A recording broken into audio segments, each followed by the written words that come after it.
I'm Nancy Quinn, and thanks for coming into my kitchen today. I hope you're seeing some signs of spring because it hasn't arrived in Montana, but that just gives me more time in my kitchen to create really interesting recipes. And today I have one. It's Irish cream cake. I recently had a post about it in my social media, and some people were asking for the recipe, so I decided to share it today. So let's all be a little Irish today, and don't worry, you can serve it on other days other than St. Patrick's Day. The first thing you want to do is preheat your oven to 350. And in this recipe, I've got 2 sticks of butter that I've melted here in the pan. And we're going to be adding to that 2 cups of brown sugar. Oh, well, that came out in a big clump, didn't it? It is packed brown sugar. And the next ingredient that we're going to need are 3 tablespoons of Irish cream. Now, if you don't happen to be a fan of Irish cream or you really like coffee, you can make it as well with Kahlua. And I have a recipe and I make my own Kahlua. You didn't think I made hooch, did you? Well, technically it's not really moonshine because I think you have to have a still in order to make moonshine. And I promise you we don't have a still on the mountain. So let's see, what else do we need to put in here? 2 large eggs.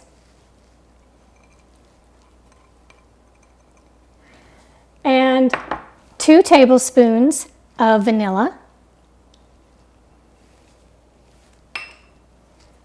And we're going to go ahead and mix this up for just a minute. You want a nice creamy consistency here,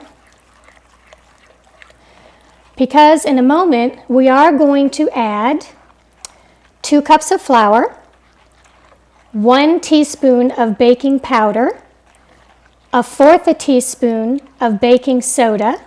You thought I was going to say baking salt, didn't you? I almost did. And 1 teaspoon of salt.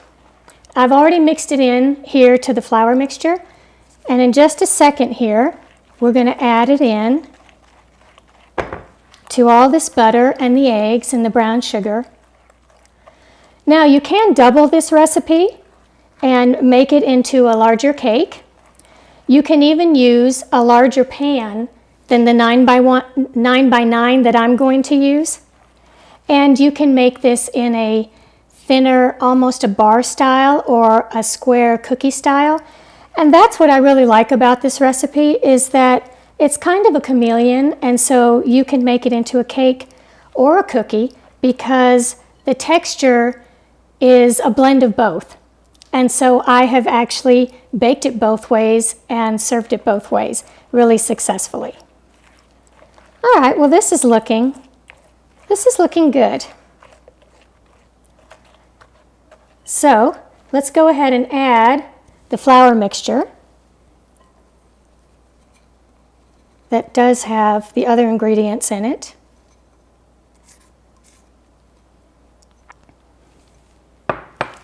And we'll mix this up for a minute. When you mix your batter, you're going to get a nice, smooth texture, and it will be thick. This is rather dense, and that's what's going to give you a nice texture in this cake. Once it is stirred, I like to go ahead and mix in 1/2 cup of ground almonds. I just run them through the grinder. Let me stir this together, and we will get it in the pan and into the oven. And again, it's going to bake for about 20 to 25 minutes, and that basically just depends on how well you like it cooked and, of course, what kind of oven it's in. So I usually set it at 20 and then test it with a toothpick, and that way I make sure that I don't burn it. So I'll put this into the pan and into the oven, and then we'll be back in a minute. When this cake is baking in the oven, it fills the kitchen with this wonderful aroma of sweet Irish cream, and I think Penny really likes that because she came over to the oven, found a sunbeam, and fell asleep and was waiting for it to come out of the oven. And I'm so happy with the way that it turned out. In the 9x9 pan, as a cake, it baked for about 28 minutes. But when I bake it as a cookie in an 8.5x11 pan, it bakes for about 20 minutes. So that's another great thing about this recipe is its versatility. But it is not Irish cream cake until we put the glaze on it. And the glaze I adapted from my donut recipe. They're quite similar.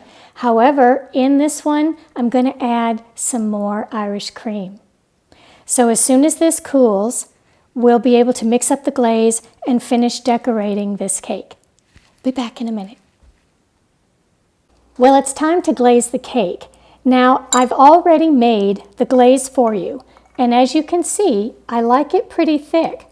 It has 1 tablespoon of melted butter, and to that I've added 2 tablespoons of Irish cream, 3/4 of a cup of powdered sugar, and you may need to add a tablespoon or so along to that. It does come out a little bit different each time, but you're looking for something that's fairly thick to pour. And also, if you need to thin it a little bit, between a teaspoon or a tablespoon of hot water helps dissolve the powdered sugar, and you get something that is super smooth, just like velvet. So let's get it on the cake.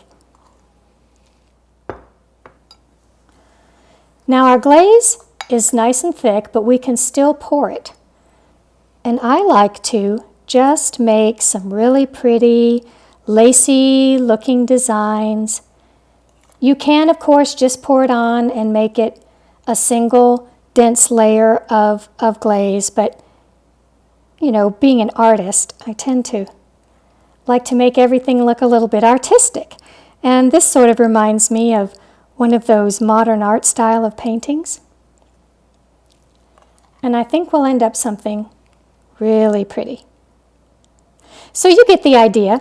You can use all of your creativity and make it as beautiful as you'd like. Well, I just finished glazing the cake, and as soon as I put the spoon down, I see a line of people already starting in my kitchen, and I'm pretty sure they want what's left in the bowl and on the spoon. So that's probably my cue to say goodbye for now. But before I go, I did want to say thank you so much for spending time with me. I hope there's an Irish cream cake in your future. If you want to investigate more about my books or about my art or some of the baking videos, all the information is below, and I do hope that you leave me a comment and subscribe to the channel and share these videos with your friends. So thank you so much. Bye-bye.